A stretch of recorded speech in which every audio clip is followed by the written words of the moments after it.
ನಾವೋದ ಮ್ಯಾಲ ನೀ ಹ್ಯಾಂಗಿರ್ತಿ ನಿನ್ಯಾಂಗ ಮರಿಯಲೆ ಗುಣವಂತಿ ಬೇಕಾಗಿ ಮಾಡಿಕೊಂಡೆ ನಾನಿನಗ ಹೆಂಡತಿ ಅಂತ ಪದ ಬರೀತಾರ. ಈ ಪದ ಬರದ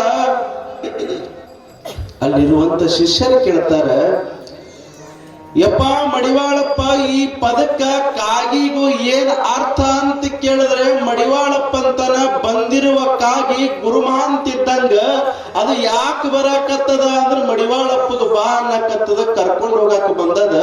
ಮತ್ತ ಅದು ಕರ್ಕೊಂಡು ಹೋಗಾಕ ಬಂದದ ಅಂದ್ರೆ ನಾ ಹೋಗ್ಬೇಕಲ್ಲ, ಮಹಾಂತ ಬಂದು ಕರ್ಯಾಕತ್ತಾನ ಅಂದ್ರೆ ನಾ ಹೋಗ್ಬೇಕಲ್ಲ. ನಾ ಹೋದಾಗ ಈ ಮಠ ಯಾರು ನೋಡ್ಕೊಂತಾರ? ಮಠ ಅನ್ನೋದು ಹೆಂಡತಿದ್ದಾಗ ನಾ ಗಂಡಿದ್ದಂಗ ಅಂತ ಹೇಳ್ತಾರೆ.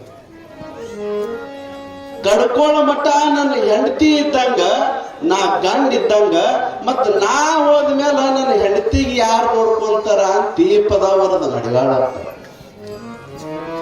ನಿಮಗೆಲ್ಲ ಗಂಡಿದವರು ಅವರು, ನಿಮಗೆಲ್ಲ ಹೆಂಡತಿದವ್ರು ಇವರು. ಆದ್ರೆ ಮಡಿವಾಳಪ್ಪಗೆ ಹೆಂಡತಿ ಯಾವ್ದಾಗಿತ್ತು ಅಂದ್ರೆ ಮಠ ಆಗಿತ್ತು. ಕಾಗಿ ಕರ್ಯಾಕತ್ತದ, ಹೋದ್ಮೇಲೆ ನನ್ನ ಹೆಂಡತಿಗೆ ಯಾರು ನೋಡ್ಕೊಂತಾರ ಅಂತ. ಇಂಥ ಗುಣವಂತಿಗೆ ನಾ ಹ್ಯಾಂಗ ಬಿಟ್ಟು ಹೋಗ್ಲಿ ಅಂತ ಚಿಂತೆ ಹತ್ತು ಮಡಿವಾಳಪ್ಪ. ಇಟ್ಟು ಸುಂದರವಾಗಿರ್ತಕ್ಕಂತ ನನ್ನ ಕಡ್ಕೋಳದ ಮಠ ಇಲ್ಲೇ ಇರಬೇಕು ಅಂತ ನಾ ಮಾಡಿದ್ರ ಕಾಗಿ ಕೈ ಮಾಡಿ ಕರ್ಯಾಕತ್ತದ, ಚಿಂತೆ ಹತ್ತಾಕತ್ತು. ನಾ ಹೋದ್ಮೇಲೆ ನನ್ನ ಹೆಂಡತಿಗೆ ಯಾರು ನೋಡ್ಕೊತಾರ ಅಂತ ಚಿಂತೆ ಹತ್ತಾಕತ್ತು. ಅಲ್ಲೊಂದು ಪದ ಬರದ, ಏನು ಪದ ಬರೀತಾನೆ ಅಂತಂದ್ರೆ, ಚಿಂತೆ ಎಂಬುವುದು ಬಹಳ ಘನವಾಗಲಿ, ಸಂತೋಷವೆಂಬುವುದು ತುಸು ಇಲ್ಲದ ಹೋಗಲಿ ಅಂತ ಪದ ಬರೀತಾರೆ. ಚಿಂತೆ ಅನ್ನೋದು ಇನ್ನು ಬಾಳ ಬಾಳ ಬಾಳ ಬಾಳ ಆಗಲಿ, ಸಂತೋಷ ಅನ್ನೋದು ಸ್ವಲ್ಪ ಇರಲಿ ಅಂತ ಪದ ಬರದ ಮಡಿವಾಳಪ್ಪ. ಆದ್ರೆ ನೀವು ಚಿಂತೆ ಅನ್ನೋದು ನಮಗೆ ಒಟ್ಟ ಬರಬಾರದು, ಬರೀ ಸುಖಾನ ಬೇಕನ್ನೋರು ನೀವು. ಮಡಿವಾಳಪ್ಪ ಹಂಗಲ್ಲ, ಚಿಂತೆ ಎಂಬುವುದು ಬಹಳ ಘನವಾಗಲಿ, ಸಂತೋಷವೆಂಬುದು ತುಸು ಇಲ್ಲದ ಹೋಗಲಿ. ನನಗೆ ಸಂತೋಷನೇ ಬೇಡ, ದುಃಖನೇ ಇರಲಿ ಅಂದ. ಯಾಕೆ ಗೊತ್ತೇನು? ಮಡಿವಾಳಪ್ಪನ ತತ್ವ ಏನಾಗಿತ್ತು ಅಂದ್ರೆ, ಜಗವೆಲ್ಲ ನಗುತ್ತಿರಲಿ, ಜಗದಳವು ನನಗಿರಲಿ. ಈ ಲೋಕದೊಳಗೆ ಎಷ್ಟು ಜನ ಅದರ ಅಷ್ಟು ಜನ ಸುಖದಾಗಿರ್ಲಿ. ಕಡ್ಕೋಳ ಮಟ್ಟಕ್ಕೆ ಯಾರು ನಂಬಿ ನಡೀತಾರ ಅವ್ರ ಆನಂದದೊಳಗಿರ್ಲಿ, ಅವರಿಗೆ ಬರುವಂತ ಕಷ್ಟಗಳು ನನಗೆ ಬರಲಿ ಅಂತ ಮಡಿವಾಳಪ್ಪ ಆ ಪದ ಬರಿತಾನೆ. ಮಡಿವಾಳಪ್ಪ ನೋಡ್ರಿ, ಎಂಥ ಮನಸ್ಸಿರಬೇಕು ಮಡಿವಾಳಪ್ಪನ ಮನಸ್ಸು. ಮಡಿವಾಳಪ್ಪನ ಮನಸ್ಸಿನೊಳಗ ಪ್ರೀತಿ ತುಂಬಿತ್ತು, ಆದ್ರೆ ಲೋಕದ ಜನರ ಮನಸ್ಸಿನೊಳಗ ಸ್ವಾರ್ಥ ತುಂಬಿತ್ತು. ಮಾನವನ ಮನಸ್ಸಿನೊಳಗ ಪ್ರೀತಿ ತುಂಬಿರ್ಬೇಕೆ ಹೊರತು ಸ್ವಾರ್ಥ ತುಂಬಿರಬಾರ್ದು. ಎಲ್ಲಿ ಸ್ವಾರ್ಥ ಇರ್ತದ ಅವ್ರು ಮನುಷ್ಯರಾಗುತ್ತಾರ, ಎಲ್ಲಿ ಪ್ರೀತಿ ಇರ್ತದ ಅವ್ರು ಮಹಾತ್ಮರಾಗುತ್ತಾರ. ಏನಿರ್ಬೇಕ್ರಿ? ಪ್ರೀತಿ ತುಂಬಿರಬೇಕು, ಸ್ವಾರ್ಥ ತುಂಬಿರಬಾರ್ದು. ಯಾವಾಗ ಒಂದು ಕ್ಷಣ ಮನೆಯೊಳಗ ಸ್ವಾರ್ಥ ತುಂಬಿತ್ತು ಅಂತಂದ್ರ ಅಲ್ಲಿ ಸಂಸಾರಗಳು ಚೂರಾಗ್ತವ, ಪ್ರೀತಿ ಅನ್ನೋದು ಕಡಿಮೆ ಆಗ್ತದ. ಆ ಕಾರಣಕ್ಕಾಗಿ ಬದುಕಿನೊಳಗ ಪ್ರೀತಿಯಿಂದ ಬದುಕನ್ನ ಮಾಡಬೇಕೆ ಹೊರತು ಸ್ವಾರ್ಥದಿಂದ ಬದುಕನ್ನ ಮಾಡಬಾರದು ಅನ್ನುವ ಭಾವ ಕಡ್ಕೋಳದ ಮಡಿವಾಳಪ್ಪನ ಭಾವ.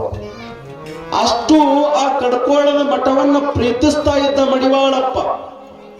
ಹೆಂಗರ ಬಿಟ್ಟು ಹೋಗ್ಲಿ ಅಂತ ಚಿಂತೆ ಆಯ್ತು. ಯಾಕಂದ್ರೆ ಅಷ್ಟು ಪ್ರೀತಿ ಆ ಮಠದ ಮೇಲೆ ಇಟ್ಟಿದ್ದ. ಅದು ನನಗೆ ಹೆಂಡತಿದ್ದಂಗ. ಹೆಂಡತಿ ಮೇಲೆ ಪ್ರೀತಿ ಇಡ್ಲಾರ್ದ ಯಾರ ಮೇಲೆ ಇಡಬೇಕು ಅನ್ನುವ ಭಾವ ಕಡ್ಕೋಳದ ಮಡಿವಾಳಪ್ಪನ ಭಾವ. ಈಗಿನವರು ಅದಾರ ನೋಡ್ರಿ, ಅವ ಮಠಾನೇ ಹೆಂಡತಿ ಅಂತ ತಿಳ್ಕೊಂಡು ಅಷ್ಟು ಪ್ರೀತಿ ಮಾಡ್ದ. ಈಗಿನವು ಮದಿ ಆಗಿ 2 ತಿಂಗಳಾಗಂಗಿಲ್ಲ, ನನಗ ಆಕಿಗೆ ನಡೆಯಲಾಗ್ಯದ ಅಂತಾರ. ಯಾಕ್ರಿ? ಪ್ರೀತಿ ಇಲ್ಲ, ಅಲ್ಲಿ ಸ್ವಾರ್ಥ ಇತ್ತು. ಯಾಕೆ ಹಿಂಗ ಆಗ್ತದ ಪರಿಸ್ಥಿತಿ ಅಂದ್ರೆ ಅಲ್ಲಿ ಪ್ರೀತಿ ಇರ್ಲಿಲ್ಲ, ಸ್ವಾರ್ಥ ಇತ್ತು. ನಂದು ಹೊಟ್ಟಿ ತುಂಬುದ್ರ ಸಾಕು ಅನ್ನುವ ಸ್ವಾರ್ಥ ಇತ್ತು. ಆದ್ರ ಅಂತ ಸ್ವಾರ್ಥ ಎಲ್ಲಿರ್ತದ ಅಲ್ಲಿ ಪ್ರೇಮದಿಂದ ಬದುಕು ನಡೆಯೋದಿಲ್ಲ. ಅದಕ್ಕೆ ಮಡಿವಾಳಪ್ಪನವ್ರು ಹೇಳ್ತಾರೆ, ಈ ಲೋಕದೊಳಗೆ ಹ್ಯಾಂಗ ಬದುಕು ಮಾಡಬೇಕು ಅಂತಂದ್ರ ಪ್ರೇಮದಿಂದ ಬದುಕು ಮಾಡಬೇಕು. ನನಗ ಮಠ ಹೆಂಡತಿದ್ದಂಗ, ನಾ ಗಂಡಿದ್ದಂಗ, ನಾವು ಗಂಡ ಹೆಂಡತಿ ಈ ಲೋಕದ ಜನರಿಗೆ ತುಪ್ಪ ಊಟ ಮಾಡ್ಸಕತ್ತೀನಿ ಅಂತ ಪ್ರತಿನಿತ್ಯ ದಾಸೋಹ ಇಟ್ಟ ಮಠದೊಳಗೆ. ಹಾಗಾಗಿ ಗಂಡ ಹೆಂಡಿರು ಹೆಂಗ್ ಬದುಕಬೇಕು ಅಂತಂದ್ರ ಗಂಧ ಕುಂಕುಮದಂಗ ಬದುಕಬೇಕು. ಗಂಡ ಹೆಂಡಿರು ಗಂಧ ಕುಂಕುಮದಂಗ ಬದುಕಬೇಕು.